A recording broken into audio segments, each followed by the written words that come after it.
উম্মে সালমা খাতুন নামে একজন গৃহবধূ নৃশংসভাবে হত্যাকাণ্ডের শিকার হয় এবং তাকে ডিপ ফ্রিজে থেকে তার পরিবার উদ্ধার করে। আপনি তো ছেলে পাওয়া যাবে না, ঠিক আছে? আপনার সান্ত্বনা দেওয়ার ভাষা আমাদের নাই, যার হারাই সেই জানে।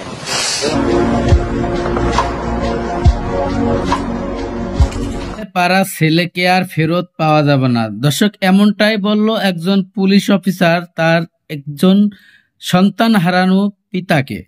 সুপ্রিয় দর্শক শ্রোতা, আসসালামু আলাইকুম। দেশে এবং প্রবাসে, দূরে এবং কাছে যে যেখান থেকে আজকের এই ভিডিওগুলো দেখার জন্য প্লে করেছেন, সবাইকে আন্তরিক শুভেচ্ছা, অভিনন্দন।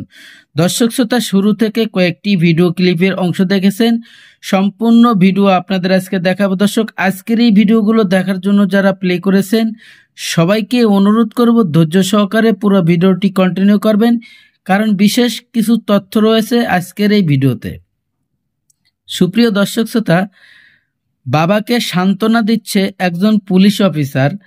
একথাই বলতেছে, আপনি যতই কান্না করেন আপনার ছেলে আর ফেরত আসবে না, এমনটাই বলছিল পুলিশ ইন্সপেক্টর। দর্শক, দুষ্কৃত কিছু লোক এই একটি ছোট 12 বছরের একটি ছেলেকে ধরে নিয়ে বেধড়ক মারধর করে রেল লাইনের পাশে একটি ঝোপের পাশে কিভাবে অত্যাচার করে তাকে শ্বাসরোধ করে মৃত্যু নিশ্চিত করে এবং তার স্কুল ব্যাগ এবং তার সাথে পাথর বেঁধে দিয়ে নদীর মধ্যে ফেলে দেয় এবং কচুরি পানাতে ঢেকে দেয়। ইতিমধ্যে আপনারা ভিডিওর কিছু অংশ দেখেছেন। দর্শক, আমি বেশি কথা বাড়াবো না, আপনাদের মূল্যবান সময় নষ্ট করব না, সেই গুরুত্বপূর্ণ ভিডিওতে চলে যাব। চলুন সেই ভিডিওটি দেখে আসি। দর্শক, আপনি যদি আমার চ্যানেলের নতুন বন্ধু হয়ে থাকেন, ভালো লাগলে চ্যানেলটিকে সাবস্ক্রাইব করে ভিডিওগুলো লাইক, কমেন্ট, শেয়ার করে দিন।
আমি 25 বছর মানুষের কল্যাণে কাম করছি, সব সাংবাদিকের জিজ্ঞেস করেন, সবাইকে জিজ্ঞেস করেন যারা সংবাদ করবেন, আমাকে চিনে না এমন কোন লোক আছে জিজ্ঞেস করেন, কেমন সাংবাদিক আমাকে চিনে না জিজ্ঞেস করে। মানবিক কল্যাণে কাজ করছি 25 বছর।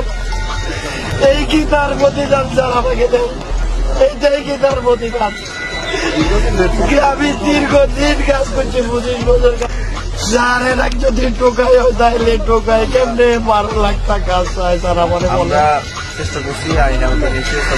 স্যার, আমি কৃতজ্ঞ আপনাদের প্রতি, কারণ আপনারা প্রথম দিন থেকে আপনারা আমাকে হেল্প করছেন। আমার আপনাদের প্রতি আমার কোনো ইচ্ছে নেই। আমি পরশু দিনও মোতার, দারোগা মোতার ভাই এই রাস্তায় ঘুরে ঘুরে সব জায়গায় ঘুরছি।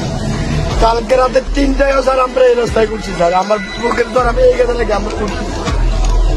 না, আমার টিম ফোন খাওয়ার পরে তো আমরা সর্বোচ্চ চেষ্টা করছি কালকে স্যার আপনি জানেন স্যার এটা দিনের স্পেশাল স্যার আমার রাতে 3:30 থেকে হয়েছে এসপি অফিস স্যার আমি জানি স্যার, কিন্তু আমি কি করলাম স্যার? আমার অপরাধটা কি? আমার কি অপরাধ আমাকে বলেন? আপনি শান্ত হন, শান্ত হন। আপনি তো ছেলে পাওয়া যাবে না, ঠিক আছে? আপনার সান্ত্বনা দেওয়ার ভাষা আমাদের নাই, যার হারায় সেই জানে। আমার বাচ্চা হতে এই অবস্থা আমি কি করতাম একই কাজ করতাম, ঠিক আছে? আমরা চাই যে তার সমস্ত শাস্তি করা করছে। এটা স্যার আমরা কি বলবো? আমি চেষ্টা করছি। আপনি ভেঙে বললে তো আপনার মানুষ না না না না না